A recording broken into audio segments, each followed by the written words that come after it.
Habis gelap terang. Tapi dia bisa? Bisa, Pak. Dia nulis surat nggak? Nulis surat bahasa Belanda? Bisa. Ya, jadi dia bisa bahasa Belanda? Kasih coklat. Pandai kali ya kan? Iya. Saya tahu di Jepara. Salam BHP Opers. Seoptimis apa Anda? Seoptimis jika 1:1000 kita adalah satunya. Seoptimis jika itu adalah lubang jarum, maka kita masuk ke dalam lubangnya. Dan seoptimis jika orang bilang itu tembok, maka kita cari pori-porinya dan kita masuk ke dalamnya. Tetap optimis, optimis, optimis, optimis.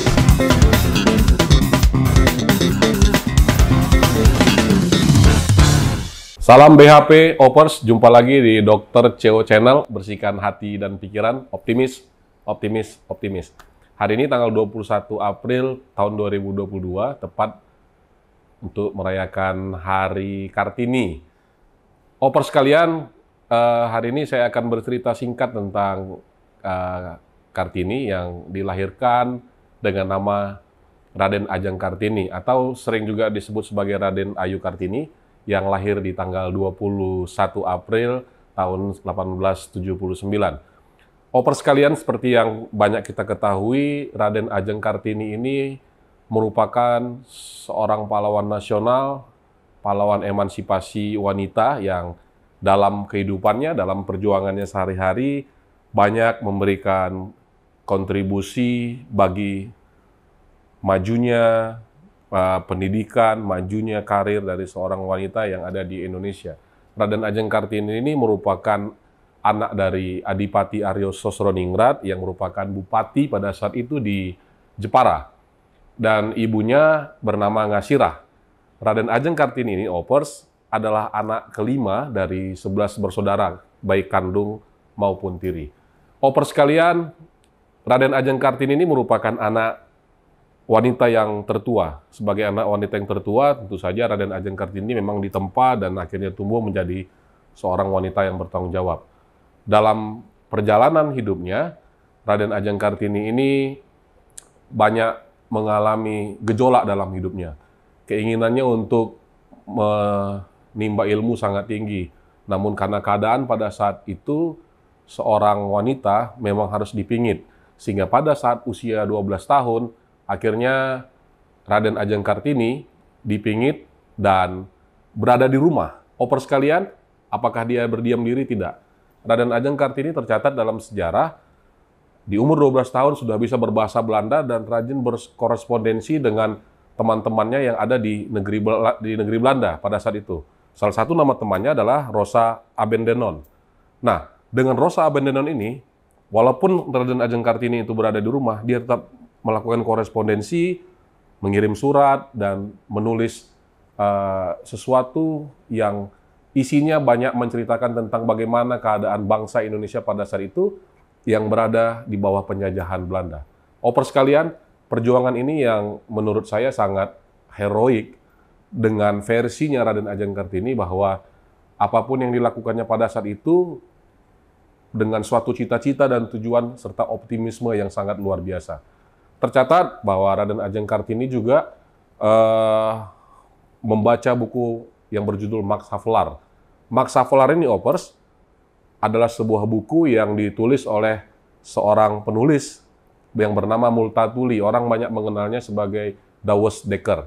Nah, di dalam buku Max Havelaar inilah digambarkan bagaimana penderitaan seorang pribumi yang dilakukan oleh penjajahan. Oleh karena itu, Raden Ajeng Kartini di dalam dirinya muncul pemberontakan bahwa seorang pribumi, khususnya seorang wanita, harus dapat bekerja, harus dapat meningkatkan pendidikannya, sehingga nanti bangsa ini, Indonesia ini, menjadi bangsa yang besar. Itulah cita-cita mulia dari Raden Ajeng Kartini.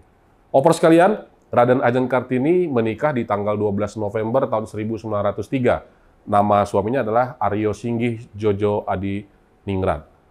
Opers sekalian, banyak orang yang belum mengetahui bahwa Raden Ajeng Kartini ini menikah dengan seorang bupati juga. Jadi beliau anak bupati dan dia menikah dengan seorang suami yang juga adalah seorang bupati. Opers sekalian, kisah pilunya terjadi pada saat tanggal 13 September 1904. Pada saat itu Raden Ajeng Kartini melahirkan seorang anak. tunggal, dan ini merupakan anak satu-satunya dari Raden Ajeng Kartini yang bernama Susalit Jojo Adiningrat. Yang lebih tragis lagi, 4 hari setelahnya, atau tepatnya pada tanggal 17 September 1904, Raden Ajeng Kartini mengembuskan napas terakhir dan meninggal di usia 25 tahun di Desa Bulu, Kecamatan Bulu, Kabupaten Rembang. Opers sekalian, apakah setelah tahun 1904 Raden Ajeng Kartini dan semua karya-karyanya dan semua pola pemikirannya berakhir? Tidak. Di tahun 1911, Jacques Abendenon adalah seorang menteri pada saat itu di negeri Belanda, membuat suatu buku yang berjudul Door Duisternis tot Licht. Buku yang berjudul Door Duisternis tot Licht ini, jika diartikan ke dalam bahasa Indonesia, maka artinya habis gelap, terbitlah terang. Sehingga pada tahun 1938, buku Habis Gelap, Terbitlah Terang ditulis oleh Armin Pane, dan sampai dengan saat ini, buku itu sangat fenomenal, dan buku itulah yang sangat menginspirasi seluruh wanita yang ada di Indonesia untuk terus meningkatkan pendidikannya, untuk terus meningkatkan karirnya, sehingga akhirnya pada saat ini di Indonesia banyak wanita-wanita yang akhirnya bekerja dan akhirnya meningkatkan pendidikannya. Bahkan tercatat salah satu wanita dan satu-satunya wanita pertama yang menjadi Presiden Republik Indonesia adalah Ibu Megawati Soekarno Putri. Dan ini menurut saya, menurut pandangan saya, adalah buah cita-cita tulus dari seorang Raden Ajeng Kartini. Opers sekalian, buat seluruh wanita-wanita yang bekerja di Indonesia, saya mau menyampaikan bahwa optimisme Raden Ajeng Kartini yang akhirnya mengembuskan nafas di umur 25 tahun, namun sampai dengan saat ini karya-karyanya menginspirasi. Bahkan buah pemikiran dan hasil cita-citanya nyata di dalam kehidupan kita. Sehingga akhirnya banyak wanita-wanita bekerja, berkarya, tidak lagi dipingit, tidak lagi dibatasi. Bahkan di dalam berbagai regulasi peraturan, keterwakilan wanita juga merupakan suatu kewajiban yang harus dipenuhi oleh bangsa ini. Opers sekalian, menurut pandangan saya, wajar saja setiap tanggal 21 April Indonesia memperingati sebagai Hari Kartini. Hari Kartini menurut pandangan saya adalah hari optimisme dari seluruh wanita-wanita Indonesia yang bisa bekerja, yang bisa meningkatkan pendidikan, yang bisa setara dengan pria, dan merupakan tujuan dan konkretisasi dari emansipasi wanita. Baik, Opers, khusus di PT Perkebunan Nusantara 3 hari ini kita akan melihat bagaimana sih pengetahuan dari seorang wanita-wanita bekerja di PT PN3 Kantor Operasional Medan, khususnya di bagian umum. Nanti kita akan saksikan keseruannya, apakah mereka paham siapa Raden Ajeng Kartini, apakah mereka paham dengan cita-cita dan nilai dari Raden Ajeng Kartini. Saksikan terus tetap di Dr. CO Channel. Salam BHP Opers, bersihkan hati dan pikiran, optimis, optimis, optimis. Selamat Hari Kartini.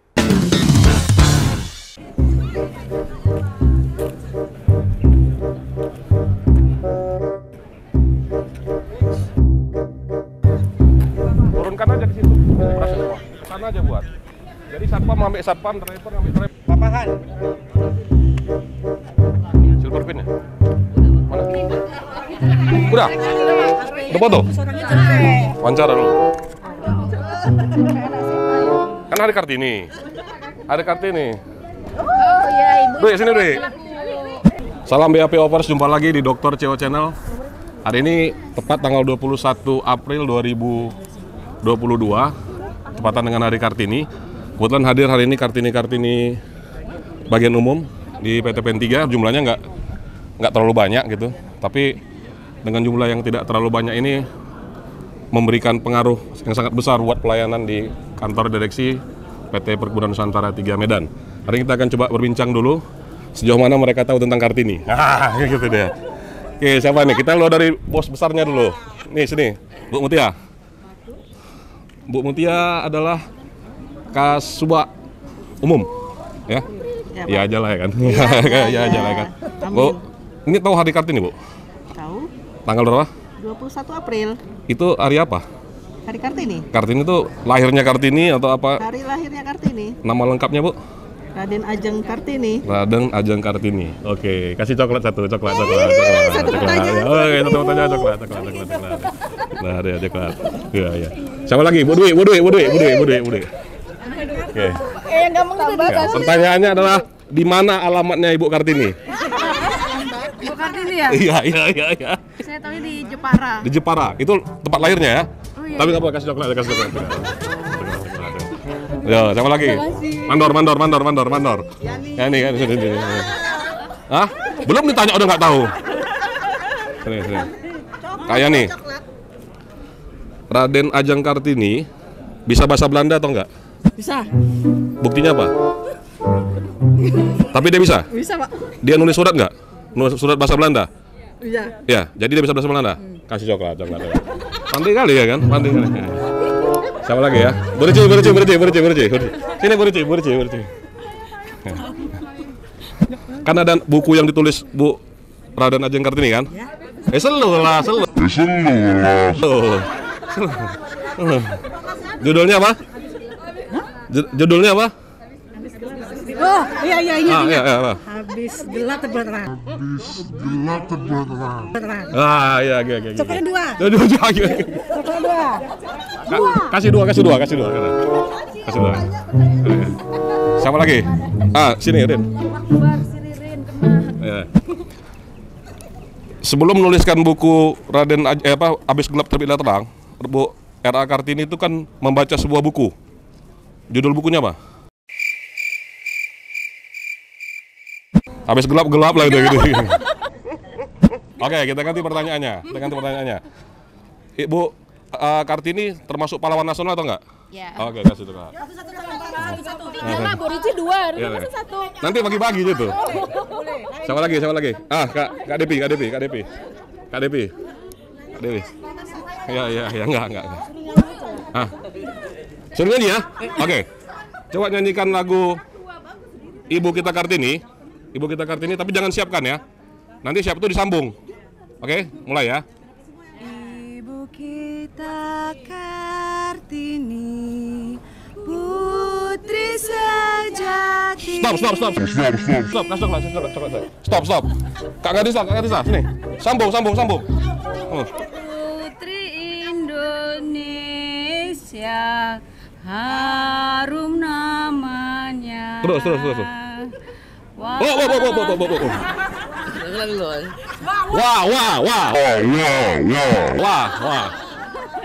Wahai ibu kita Kartini. Stop.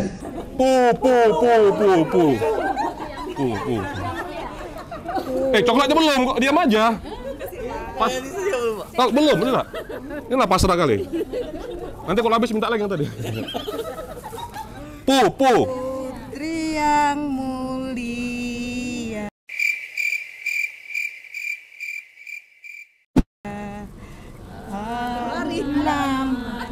Setengah. Makasih, Pak. Katanya teksnya betul, tapi itunya salah. Nadanya salah ya.